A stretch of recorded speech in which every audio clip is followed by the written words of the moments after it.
Good evening, ladies and gentlemen, and welcome to another exciting episode here at Last Week in Geek, the video podcast from Manly Battleships. I'm Mr. Panda. And I'm Roxstar. This is the musical number where Roxstar's going to rap for you. She's got a lot of big fans I already did that last week. I'm not putting out a whole rap album. It's going to be a whole rap album just for you.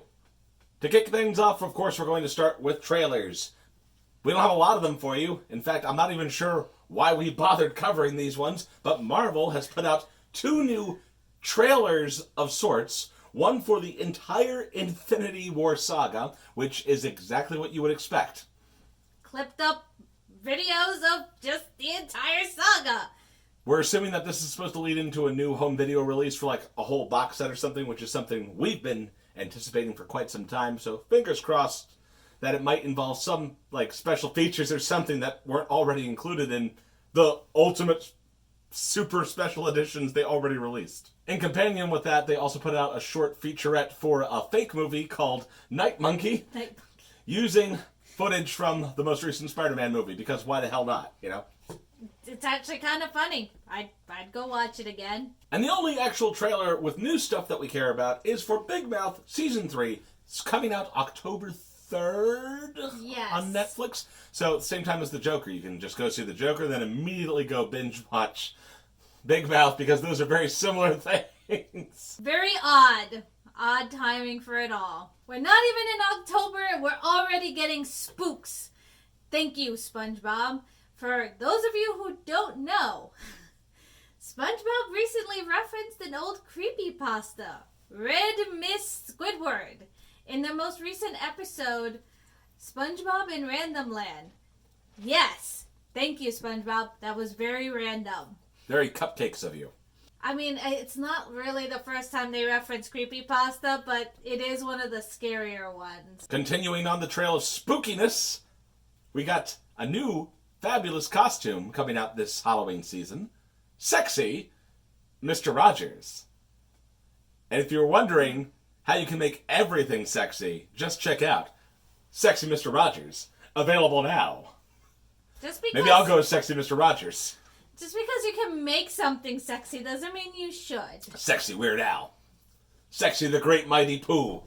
By the way, speaking of spooky things, can you imagine someone trying to take a classic, nearly perfect film and trying to remake it? They're going to try, apparently, with The Princess Bride. Now, for those of you unfamiliar with cinematic history, there are a few select films that, when they were made and published, not a lot of people had great expectations for them, but somehow they just became a classic and entered our hearts. And so, any attempt to try to remake them not only probably doesn't work, it's just a generally bad idea as far as fans are concerned. The two that come to mind are The Princess Bride and Casablanca. Because the only time they tried to remake Casablanca, it just did not go well. It's called Barbed Wire. Listen, they already made The Princess Bride, okay? They already remade it with that Deadpool cut.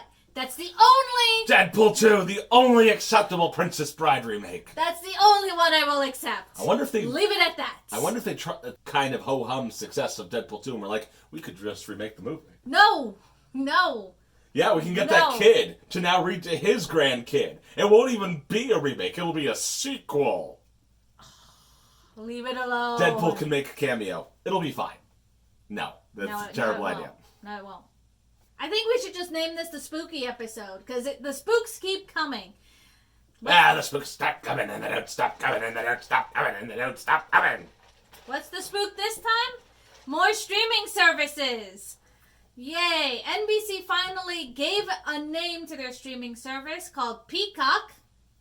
Think they should have left off the P off of that The jokes write themselves here at the Manly Battleships podcast Last Week in Geek. That just felt lazy. It felt like lazy writing. Of course we know what the joke was going to be. So what are they going to have? Well, can I watch Peacock on my Nintendo Wii? I have no clue. They didn't give that detail. All they told you was going to be on it, which is like, apparently they're remaking Punky Brewster. For all of you guys who lived in the early 80s and remember that show. I think they're also remaking Battleship Galactica. There's new details about that, actually. That's apparently not going to be a remake. Oh, So it's going to be some kind of sequel. Who knows? If you're into Battlestar Galactica, that might be interesting. Obviously, they're going to have The Office since they're pulling it off of Netflix. And they're also having, like, movies from different companies, like DreamWorks, because Shrek's going to be on there. So, let's just keep piecemealing every single piece of content onto different streaming services so that everyone goes to pirate. For all of you who are wondering, that's Out to Terrorize Us, April 2020. You know what else is scary? How incompetent YouTube can be in the implementation and changes to their policies. The most recent debacle surrounds the concept of YouTube verification, where you get like a little check mark, like on Twitter, but for YouTube, and it's important for some freaking reason. They were going to change it so that you not only had to reach a certain subscriber count and be known on YouTube, you also had to have some kind of relative notoriety in the public sphere. Like you had to have been covered by like mainstream news or something. This kicked a whole can of shit down to the user base. Because even one of the individuals who was partnered with YouTube to do ads, to promote diversity at YouTube, was de-verified as a part of this process. So a ton of people who previously would be considered verified suddenly lost it. The YouTuber in question, Mac Does It, who is a gay black YouTuber and was part of the whole diversity angle for YouTube's program advertisement, called him out on Twitter and said, "Guys, this is bullshit. Either pull all the ads with me in it or give me back my verification." Subsequently, YouTube has backpedaled slightly and said that anyone who is already verified will continue to keep their verification. However, the way that it's worded, it sounds like if you are newer to YouTube, you will still have to meet these new guidelines in order to become verified. Because you just got to keep moving the goalposts for new creators. Why the hell not? In other news, with companies doing what the WTF news, we've got Tinder. What? What the WTF? What the WTF? Yes, what the fuck? What the WTF? For exceptional fuckery, call upon what the WTF? When the number of fucks is just too high. Honestly, you've read this. Do you not agree with me? The fucks are too high here. I'm just saying. We can't even use this segment on YouTube. You're gonna have to pull this out for Twitter. Tinder. Guys, don't know what you're doing with your publicity over there. I can't even make words. They're making a choose your own adventure, which is going to be a 2-hour-long romp through the apocalypse on their app. What this has to do with dating? People are speculating because Tinder's kind of like, ha ha ha, you'll find out. Okay, cool. So if we had to take a guess, probably any of the people who have a similar adventure to yourself or end up in a certain place or whatever, we don't know what the exact travel paths are going to be. Presumably, you're going to match because you have similar experiences in this hypothetical apocalypse. AKA, you survived. Or AKA, you became a cannibal. It's something to break the ice and you can talk about it. So reminds me of like OkCupid when they were like, they had like questions you can ask to like narrow down your match profile, and one of them was like, to a certain extent, a nuclear apocalypse would be kind of exciting. Yes or no? And I'm like, what are you trying to say, OkCupid? What is it about apocalypses that it seems so intriguing to dating apps? Now I'm just all confused. I mean, I feel like millennials would love that.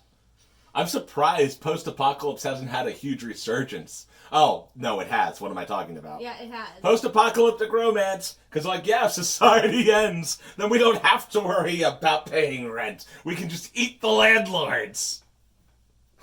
Oh, that's why we're attracted to post-apocalyptic eras. The ultimate form of escapism. Just move on.